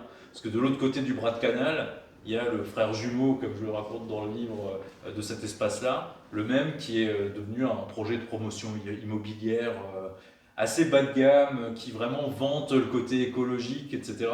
Enfin, C'est assez atroce parce qu'en fait, c'est la friche de l'autre côté, c'est une friche qui est un ancien site industriel du journal local et qui a été déclaré inconstructible parce qu'il y a des pollutions, il y a eu des fuites dans les citernes d'encre, etc. Et par un miracle politicien, c'est devenu constructible quand même. Et ça s'appelle le jardin secret, Secret Garden, et on nous vend ça comme un rapport à la nature, enfin de nouveaux trucs. C'est assez intéressant. Donc là aussi, voilà, les images, les fantasmes, nature, culture, c'était quand même assez, euh, assez intéressant, quoi. Mais oui, il y a vraiment, dans cette époque-là où, évidemment, on doit construire. Être humain, c'est de transformer le monde, l'aménager, parce que c'est nécessaire ici. Mais je pense que de plus en plus d'architectes savent qu'aujourd'hui, faire, c'est défaire, construire, ça engage une destruction sur les conditions d'habitabilité de la Terre. Et beaucoup, voilà, enfin, je sais que tu as une pratique de cette sobriété, dans cette conscience-là aussi, quoi. Pour prendre un exemple, pour aller dans ce que tu dis, j'ai un collègue qui... j'ai enseigné à l'école d'architecture de Clermont-Ferrand, là, j'avais rencontré des collègues là-bas, et un qui est un peu spécialisé, alors il me raconte, il arrive dans un village, voilà, il faut qu'on améliore tout ça, parce qu'on trouve que... qu'est-ce que vous en pensez? Et alors, il dit, bah, on va faire un tour avec vous, là, l'adjoint, le maire et tout, et alors, qu'est-ce qu'on va pouvoir retirer? Alors, est-ce que vous pensez que ces géraniums suspendus, là, vous savez, sur le lampadaire qui monte à 8 mètres, est-ce que c'est utile? Est-ce que l'ensemble des panneaux qui racontent les boutiques qu'on voit là, est-ce que vous pensez que c'est utile? Est-ce que le rond-point que vous avez installé avec toutes ces bordures routières, là, est-ce que vous pensez que c'est utile? Est-ce que vous pensez que l'abribus, avec ses grandes publicités, il est vraiment indispensable dans cette forme-là? Et alors, en blaguant, il disait, bah oui, finalement... c'est un peu une architecture du moins. Vous savez, qu'est-ce qu'on va retirer pour que ça soit mieux? Vous voyez, parce que souvent, c'est très cumulatif tout ça. On a mis beaucoup de choses en ville, et puis on voit bien toutes ces entrées de ville, où tous ces panneaux, cette signalétique, cet éclairage, ces bordures pour canaliser les flux. Et donc, tout ça, on peut très bien, c'est un regard sur les choses, et qui, oui, c'est un peu dans le sens de ce que tu dis, c'est ça. Il y a une dignité du présent, on n'a pas besoin, enfin il y a plein de choses qui se passent et que, oui, en tout cas les architectes, ils peuvent aussi aider, on pourrait dire les lieux, les populations, à redécouvrir ce qu'ils ont plutôt qu'au contraire venir d'en haut, soi-disant avec une culture qui serait le bon goût, la bien-pensance, ou qui serait une domination de classe souvent en disant vous n'y pensez pas, c'est pas comme ça qu'il faut vivre. Donc non, au contraire, je pense que enfin, moi, je suis plutôt de ce côté à dire, mais il y a plein de choses qui sont là, on a chacun un quotidien digne, et puis travaillons à partir de ça. Et ce courant-là, étonnamment, il est très revivifié par le travail qu'ont fait des maires sud-américains autour des favelas. Où, vous voyez, on a dit, alors, ils sont là, les gens, ils ont construit leur quartier, alors, ils ont fait une preuve d'une énergie incroyable. Leur quartier, il est là, donc on va le stabiliser. On va leur donner le droit de rester avec un bail long sur le sol. Ils ne seront plus délogés. Et après, on va pouvoir incrémenter, pouvoir travailler, mais en prenant en compte ce qui est là, qui a été fait par les gens. Et pas, on ne va pas tout raser parce qu'on va les mettre en boîte, parce qu'on pense que pour vivre bien, il faut vivre en boîte. Vous voyez. Et donc, alors, il y a eu à Medellín en particulier, des choses vraiment intéressantes où... la ville est tout au fond comme ça, et puis souvent les favelas elles montent très très raides sur les coteaux, et alors ils ont mis 2 téléphériques qui desservent comme ça les populations, et à chaque fois, parce que c'est très économe, en plus ça permet, c'est juste, vous voyez, des poteaux, et puis et à chaque station, ça permet d'amener un petit équipement de quartier, un commissariat de police, une école. Et même à Medellín, ils ont été encore plus loin en disant que oui, mais entre les stations de téléphérique, c'est quand même très loin. Et alors, ils ont mis un système d'escalier mécanique en plein air, parce que le maire disait, mais finalement, les gens, ils remontent, c'est comme s'ils habitaient une tour de 30 étages dont l'ascenseur était tout le temps en panne. Vous voyez, parce que ça fait un paquet d'escaliers pour remonter du bas.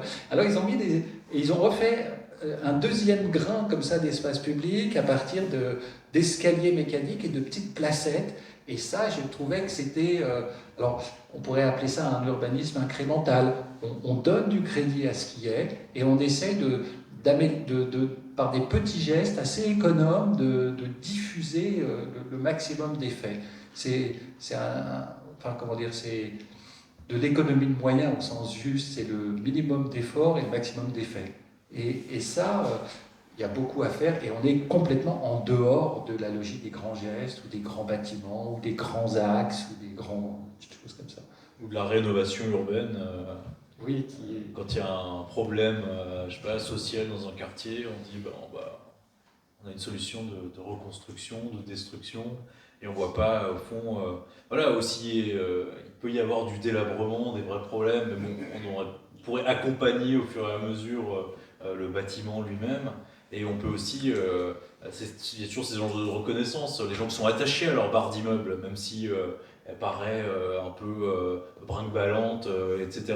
On voit aussi que des gens qui commencent quand même beaucoup à penser à partir de l'existant, reconnaître sa dignité, le réparer, le consolider, enfin c'est quand même assez intéressant. Moi je me souviens dans une cité de Strasbourg qui s'appelle Haute-Pierre, il y avait une barre qui vraiment se délitait complètement, beaucoup de dégradation, les gens en prenaient pas soin. Et il y a une association, une équipe d'architectes qui allait, qui a discuté avec tous les gens. Et ils se sont mis je sais pas, à faire une entrée où ils avaient chacun mis un objet qui était cher à leur cœur ou une image. Ils se sont mis à repeindre ensemble le local vélo où venait une fois par semaine un type qui répare les petits trucs, etc. Et comme par hasard, plus personne dégrade, ça se passe bien, etc. Alors il y a encore des problèmes, c'est pas parfait, etc. Mais il y a un retissage même d'une vie sociale et d'un autre rapport à là où on habite à partir du bâtiment, quoi. Enfin, c'est quand même ça, ces objets, la ville, les rues, etc. C'est aussi des choses qui rassemblent, qui coalisent et qui font exister ensemble, quoi. Enfin, c'est... Et en même temps, voilà, l'avantage de la ville, enfin, je peux avoir toute une socialité très ordinaire. J'adore dire bonjour à mon boulanger, changer trois mots, mais j'ai pas envie qu'il vienne chez moi, quoi. Enfin, il y a aussi cette sorte d'anonymat qu'on a inventé parfois de la ville qui est aussi quelque chose d'extraordinaire, quoi. Donc, Juste sur, si on poursuit le fil de ce qu'on pourrait appeler un urbanisme ou une architecture de la réparation, on peut prendre à Paris le projet du périphérique. On hérite, on pourrait dire, d'infrastructures toxiques, voilà, qu'elle va fabriquer au-delà d'un mort par jour, je crois, de la pollution incroyable autour de tout ça, un appel. Vous savez que quand on fabrique une voie de plus, on multiplie, on fabrique les embouteillages de demain. Et donc là, qu'est-ce qu'on peut faire de ça? C'est vrai que ça fabrique une césure entre Paris et la banlieue. On peut utiliser ça pour y faire des grandes tours. Bon, je ne sais pas si c'est forcément souhaitable. Mais alors, vous voyez, avec la plus grande économie de moyens, il ne s'agit pas d'aller aux brises-roches hydrauliques, de tout casser, tous ces viaducs qui ont été construits, mais déjà les talus du périphérique, c'est en superficie le plus grand parc de Paris. C'est très très important, ces espaces qu'il y a tout autour. Donc il y a plein de possibilités et je pense que autour du PLU, ça pourrait être un beau sujet, parce que le périphérique appartient aux Parisiens, et donc et on imagine le formidable mélange parce que on pourrait dire, on va construire des logements, parce que moi je suis assez critique, c'est souvent les promoteurs et le monde de la promotion qui dit qu'il faut construire des logements, mais on peut déjà transformer beaucoup de bureaux inoccupés en logements. Ça se fait beaucoup dans Paris, et il y a une mine de logements de demain qui sont dans les bureaux inutilisés, ou soit dans la spéculation, le trop de bureaux qui ont été fabriqués, ou avec le télétravail, la concentration qu'on pourrait faire. Mais on peut imaginer cet anneau comme ça de 32 km qui pourrait trouver d'autres vocations. Et là, il peut y avoir, on pourrait dire, un projet pour un urbanisme de la réparation, de la couture, de retrouver des liens au sol, au ciel.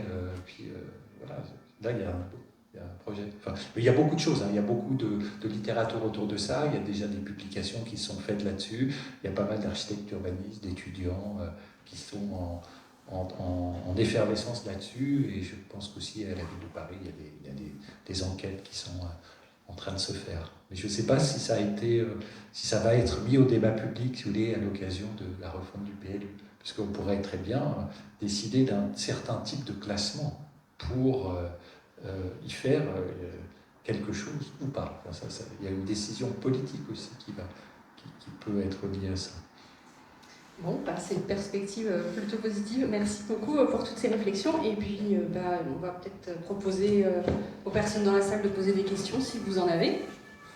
Monsieur le professeur, tout à l'heure, vous avez dit que le développement actuel des villes était fait sur le schéma de l'urbanisation des terres rurales, mais qu'il existait une autre possibilité, à savoir le réaménagement de ce qui existait déjà. Est-ce que vous considérez que cette possibilité peut s'effectuer s'il y aura ce qui est communément appelé une volonté politique pour ça? Je suis pas sûr d'avoir compris, mais ce que je racontais tout à l'heure, c'est que c'était plus facile aujourd'hui, et c'est pour ça que les dernières années, les choses, enfin depuis très longtemps, les choses ont fait comme ça. C'est toujours plus facile d'aller prendre un terrain, de l'acheter au paysan en lui disant, voilà, vous allez gagner beaucoup plus d'argent qu'en faisant de la patate ou du blé d'un seul coup, parce que ça devient du terrain à construire. Et ça, sans aucune étude particulière, on y amène de l'électricité, de l'eau, et puis un assainissement, et puis on le vend, et puis on fait ça, et ça devient cumulatif, et puis ça s'emmène comme ça. Et ça, c'est la manière la plus facile d'urbaniser les territoires. Mais c'est de la juxtaposition, on ne pense pas des interrelations, et tout ça, les relations entre les choses se font souvent en voiture. Et c'est ça que je disais. Alors, après, dans les villes, plus c'est dense, plus il y a des interactions complexes, mais qui font la richesse de l'urbanisme. Je ne sais pas si j'ai répondu à votre question, je ne sais pas si je l'avais bien comprise. Je me suis mal exprimé. Ce que je voulais dire, c'est que vous avez évoqué le fait que c'est le marché qui facilite ce genre de développement, mais qu'en raison du marché, justement, un développement basé sur le réaménagement de ce qui existe déjà ne se fait pas car il est plus coûteux. Est-ce que vous estimez possible de faire un réaménagement de ce genre s'il y a une volonté politique pour faire ce réaménagement? Ah oui, mais là, il y a plein de choses, même dans les zones périurbaines. J'ai des collègues qui travaillent là-dedans et qui essayent déjà de fabriquer de la mixité, on pourrait dire, d'y amener quelques alternatives au transport à la voiture, avec des taxis à la demande, avec des choses comme ça, d'essayer de dire que ce périurbain, c'est peut-être du périrural, et de faire des rencontres comme ça entre des nouvelles pratiques agricoles, des nouvelles manières de... Enfin, oui, aucun territoire n'est désespéré là où il y a du monde. Donc, il y a plein de choses possibles. Et après ces premières urbanisations du périurbain, il va y avoir une deuxième génération d'installations qui va venir enrichir ce qui s'est fabriqué. Pour finir la réponse que je peux vous apporter, dans les premières enquêtes sur le Grand Paris, il y avait un certain nombre d'équipes qui avaient dessiné, si vous voulez, la limite de Paris et dire ces pavillons qui sont tout au bout, ils sont en limite. Donc on va dessiner une frontière franche, ils seront aux portes de quelque chose et soudainement ils sont plus aux confins d'eux. Et on peut dessiner cette nouvelle limite de la ville, lui donner un statut. Et soudainement, ça change de regard et les gens sont en première ligne pour le coup. Et donc il y a beaucoup de manières d'engager un travail pour changer le regard et changer les aménagements de ces lieux-là. Voilà. Merci bien. Est-ce qu'il y a une question? Est-ce qu'il est prévu quelque chose pour faire baisser la température de Paris en été dans les années à venir? Ah bah oui, il y a beaucoup de choses qui sont... vous pouvez voir, si vous allez sur plusieurs sites qui sont... même sur le site d'Air Paris, par exemple, ou sur le... je dis Air Paris parce que quand la température monte, la nocivité des composants dans l'air devient plus... Certains d'entre eux deviennent plus toxiques. Donc ça se complique. C'est un peu ça l'anthropocène. Ça se dégrade, mais ça se complique. Alors en même temps, on court après, on a des connaissances. En même temps, il y a de plus en plus de véhicules électriques dans Paris, donc ils chauffent moins, ils polluent moins. Et en même temps, les scientifiques découvrent la nocivité des nanoparticules. Vous savez, encore plus petites, comme elles sont encore plus petites, elles rentrent encore plus dans les cellules et dans le corps. Et, voilà, donc on a tout ça. Et alors, c'est une grande cause, évidemment, de réfléchir à des îlots de fraîcheur. Il y a beaucoup, alors il y a eu des images que la ville a produit avant les élections. Vous avez tous vu cette sorte de pseudo-forêt urbaine sur la place de l'hôtel de ville. Et puis après, c'est un peu entre nous une couillonnade parce qu'il y a un parking dessous. Donc ça va être compliqué de les mettre en pleine terre, ces arbres. Alors il va falloir péter du béton. Mais vous voyez, ça veut dire que c'est pareil, il y a des gens futés qui, à 30-40 ans, ils ont mis la main sur le sous-sol de Paris quand même, alors qu'il n'avait pas de valeur écologique. Vous voyez, et finalement, aujourd'hui, ça empêche de trouver le contact avec un sol non artificiel qui est un des principes du rafraîchissement. Vous regardez les cartes thermiques, vous savez, ben vous voyez que le bois de Vincennes ou le bois de Boulogne, il fait beaucoup plus frais. Et c'est pour ça que tous les Parisiens, ils vont pique-niquer. Moi, je vois près de Vincennes, là-bas, parce que je suis à Fontenay, je vois bien comment ça se passe. Parce qu'il fait plus frais. À l'ombre, il y a un peu d'air, et puis le sol, et quand on se pose, quand on fait la sieste sur le gazon, c'est plus frais que sur le macadam noir qui a surchauffé. Donc, la connaissance évolue. Il y a des projets qui se montent, qui se mesurent scientifiquement. On peut mesurer jusqu'à 8 degrés de moins un certain nombre de critères très simples qui évitent la climatisation, avec l'évapotranspiration, avec des plantes, avec désartificialiser, avec utiliser de l'eau. Puisque vous savez, c'est le principe c'est l'Alhambra, quoi. Voilà, il y a la fontaine. C'est pas uniquement l'eau, c'est que la fontaine des micro-gouttelettes, ça va fabriquer de l'évaporation qui va fabriquer du froid.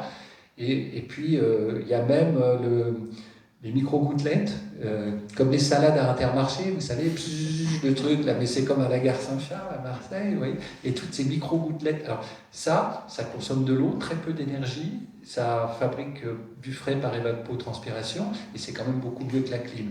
Et en plus, si on conjugue ça avec certains types de plantes et qu'on arrose plutôt les plantes, ça fabrique un milieu dessous.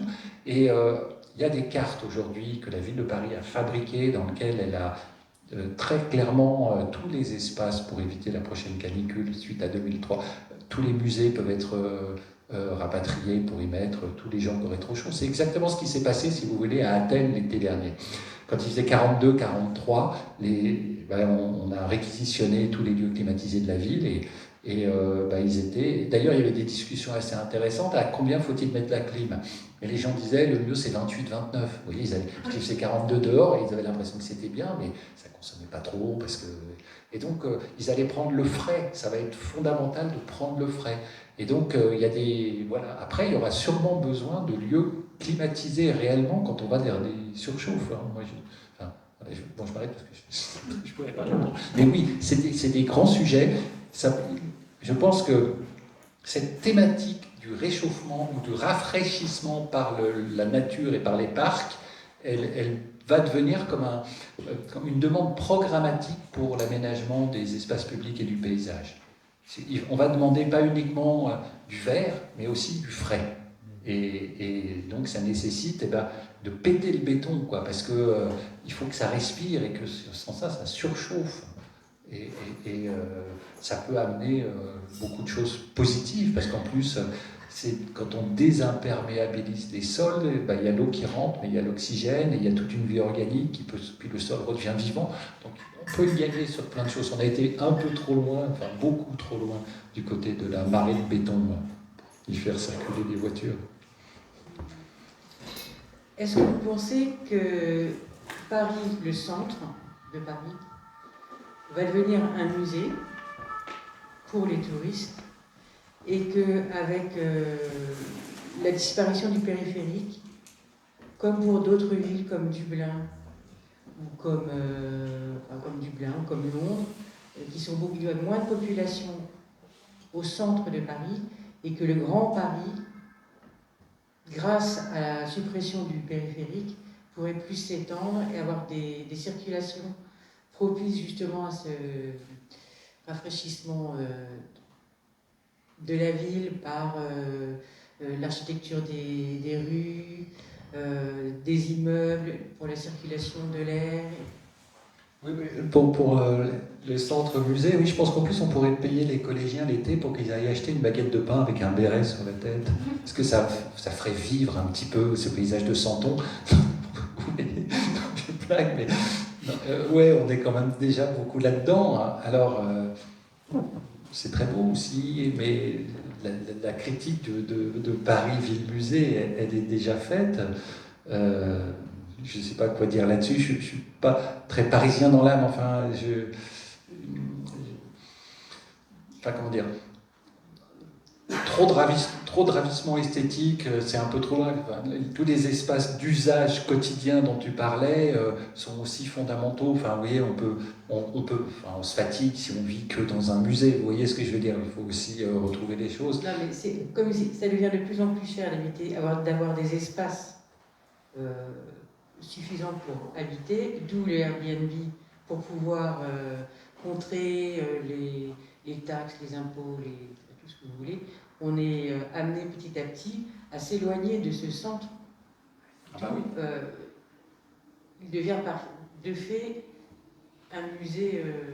Bah, ça devient le fait que il faut accepter un mode de vie artificiel. Ça coûte tellement cher que de toute manière, enfin, souvent les jeunes couples, lorsqu'ils ont un enfant ou voire un deuxième, tout de suite ils partent loin.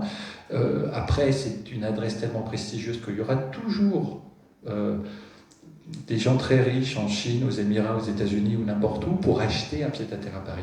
Si vous voulez, le marché de la concurrence pour acheter un logement dans Paris intramuros, on pourra toujours en trouver. Donc ça renforce le phénomène dont vous parlez, qui est de se dire que oui, ça pourrait devenir un espace un peu étrange, d'une sorte de grand centre commercial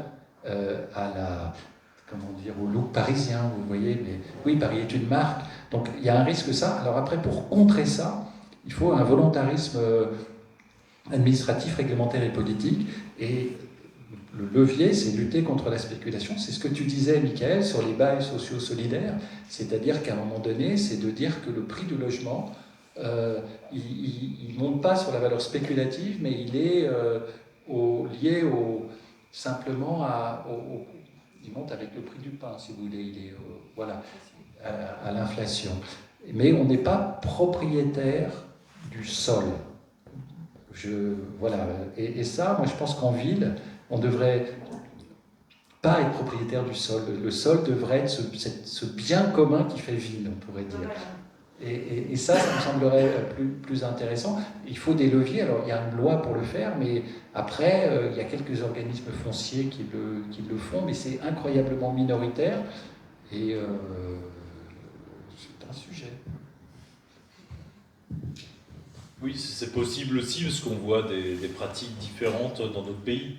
Par exemple la Suisse, où la balance entre le nombre de propriétaires et de locataires est complètement inverse de l'idéal du tous propriétaire français, quoi. Qui est pas, que je ne veux pas critiquer directement en tant que tel, mais on voit que ça peut se passer autrement et très très bien, quoi, avec des manières d'habiter qui sont très recherchées par les gens en question. Après, oui, la muséification, la disneylandisation, ce qu'on appelle le branding urbain, c'est bien étudié, quoi. Mais ce qui est toujours triste, au fond, c'est qu'on se dit que ce qui fait l'attrait d'une ville, c'est la vie de ses habitants aussi. C'est ce qui fait le charme singulier de Paris, d'un quartier plutôt qu'un autre. C'est cette vie urbaine qui est faite par ceux qui y habitent. Et ben, au fond, on a une logique qui, en muséifiant et en voulant rendre attrayante, tue à la racine ce qui rend la chose attrayante elle-même, quoi, au fond. Moi, je sais qu'il y a des endroits ou des villes où j'étais, mais... enfin, c'est ça, on veut cocher toute cette liste de destinations et c'est foncièrement déceptif. Moi, je me souviens, Dubrovnik, Bruges, il n'y a plus personne qui y habite, quoi. C'est du carton-pâte, c'est magnifique, sans aucun doute. Mais c'est ça aussi qu'il faut on peut changer aussi ou élargir notre sens de ce qui est beau, quoi. Évidemment, ce qu'on recherche, c'est aussi la participation à cette vie, quoi. Et les villes-musées, c'est des villes qui meurent, quoi, dans leur substance vitale, quoi. Donc je pense que ça aussi, des habitants non seulement le comprennent, et parfois les municipalités aussi, hein, parce que plus ou moins, quoi. Mais en tout cas, moi, cet exemple de Barcelone qu'on peut critiquer sur plein d'aspects, qui est loin d'être parfait, il y a des choses où vraiment ils ont eu un courage politique très fort, quoi. Moi, je me souviens, j'ai fait un débat avec le directeur des musées de Venise, et il avait dit Venise, c'est fini. Enfin, le type qui est un amoureux de sa ville, un Vénitien d'origine, m'a dit mais tu te rends pas compte, faites attention dans vos villes à vous, Venise c'est fini. Enfin, c'est mort, quoi. Enfin, mais c'était vraiment très triste à entendre, quoi. Alors c'est un chef-d'œuvre, mais il y a un type de plaisir un peu étrange, quoi. En tout cas à arpenter les lieux les plus courus, quoi. Du coup, ça peut peut-être faire un lien. Vous disiez que Venise était mort, du coup, peut-être la mort des villes. Et au début, Michael Labbé, vous disiez la ville, c'est quand même un lieu indépassable. Et j'ai pas trop compris. Parce qu'on parle aussi des besoins que la ville accumule, ce qu'on reprend, ce qu'on rejette.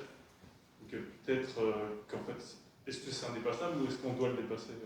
Bah, c'est une question, moi je prends un certain parti, on va dire, dans cette discussion. Je n'affirme pas avoir la réponse absolue. Il y a des gens qui font des livres absolument passionnants, par exemple, pour en finir avec les grandes villes. Vous voyez, j'essaie de faire. Il y a une réflexion dans l'état existant. Non seulement chez nous, mais dans un monde qui est lui-même urbanisé, globalisé, etc. Encore une fois, une certitude, nous serons, sauf effondrement entre-temps, etc., à l'horizon 2050, 75% d'urbains, 75% des humains seront des urbains. D'ores et déjà, le nombre d'urbains a passé la barre des 50%, quoi. Enfin, c'est un événement majeur dans l'histoire de l'humanité. Et donc, si vous voulez, tout ce que je dis, c'est que ce que je veux dire par là, c'est indépassable. Ça veut pas dire que c'est un lieu où que les villes devraient. Je ne prône pas du tout plus d'étalement urbain ou le développement des métropoles, etc. Au contraire, la manière dont on fait les villes aujourd'hui et les métropoles, c'est une manière qui est nocive pour tous les territoires. Pour les espaces ruraux, pour les espaces périphériques, parce qu'au fond, cette conception de grands centres d'attractivité, c'est comme des sangsues qui vont s'emparer de tous les autres espaces. Donc là aussi, je pense que ça serait bien d'essayer d'arriver à faire les villes d'une manière qui puisse permettre la cohabitation, la coexistence avec d'autres espaces, quoi, de ruralité, de nature plus laissée à elle-même, d'autres échelles, etc. Mais quand je dis que c'est indépassable, c'est encore une fois 75% d'urbains en 2050, dans un monde anthropocénique avec un réchauffement, des problèmes écologiques énormes. Donc il faut penser la manière dont on peut améliorer la situation urbaine, parce que ça nous touche déjà, ça va toucher les urbains, et il me semble que c'est en ce sens-là que c'est indépassable. C'est-à-dire que c'est pas simplement en appelant à un retour à la terre, à la ruralité salutaire, qui est très bien, que je salue, mais qu'on pourra s'en sortir dans une sorte d'échelle importante. Et j'ai très très peur que les villes deviennent, vraiment ce que le confinement a révélé, c'est-à-dire des espaces où des gens pourront y vivre très bien parce qu'ils ont les moyens et pourront en sortir dès qu'ils le veulent, et où d'autres seront coincés parce qu'ils ne pourront pas aller ailleurs, quoi, en fait. Et ça, c'est vraiment... c'est un peu la dystopie urbaine du futur. C'est déjà un peu ce que sont les villes, mais ça pourrait être encore pire, notamment d'un point de vue climatique, quoi.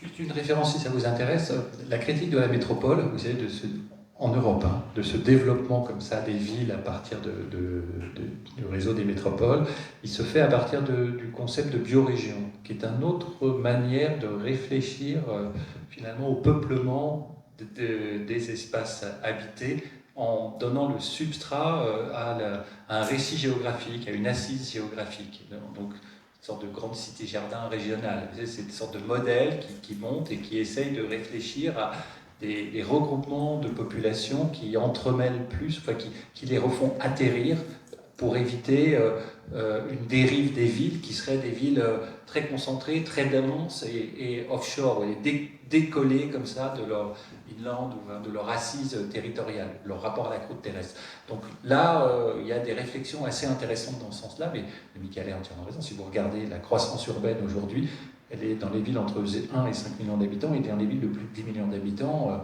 et évidemment en Afrique et en Asie et en Amérique du Sud en particulier. Mais là, c'est pour le flou un maelstrom, quoi. C'est une explosion urbaine. Bon, je pense qu'on va s'arrêter là pour ce soir. Merci à tous d'être venus et puis merci beaucoup Merci à vous. à Xavier Bonneau et Michael Delabé pour toutes ces réflexions.